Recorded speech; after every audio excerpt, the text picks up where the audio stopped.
मुल्क में महांगाई अवाम खे निपोड़े छॾियो आहे। कराची शहर जे मसरूफ़ तरीन बाज़ारूं वीरानी जो ॾेख ॾेई रहियूं आहिनि। महांगाई सबबि अवाम सख़्त परेशान आहे। उन महिल सां कराची मां रिपोर्ट करे रही आहे धरती टीवी जी रिपोर्टर सरवत जबीन। जी सरवत, आगाह कजो इन हवाले सां।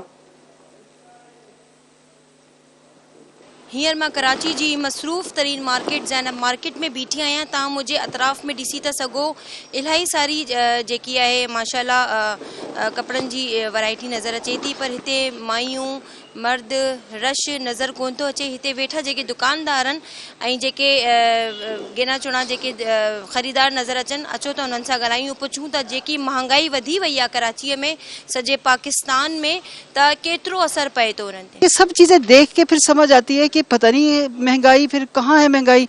बस महंगाई अगर है तो वो सिर्फ गरीब लोगों के लिए है, ठीक है, बाकी ऊपर के वालों के लिए किसी के लिए कोई महंगाई नहीं है। इस मुल्क से अच्छा तो ये यहूदियों का मुल्क है, जहाँ फैसिलिटी तो देती गवर्नमेंट, हमारे मुसलमान होते हुए हमें फैसिलिटी नहीं देते। नहीं समझ आ रही कि लोग कैसे एंड्स मीट करेंगे।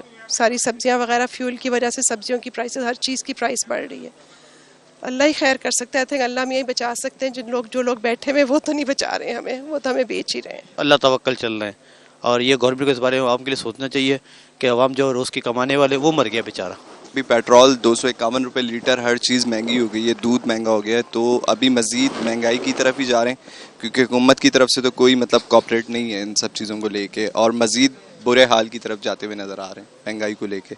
हाँ, महंगाई तो वधी वही है, ग्राहक भी घट है, मार्केट में अचे कोन तो, हर शइ हालात वग़ैरह सही कोन आहिनि। इन जे हिसाब सां जेको मार्केट रेट हर शइ असां पाण बि ख़रीद कोन था करे सघूं, जेको ॿियो ग्राहक किथां ख़रीद कंदो।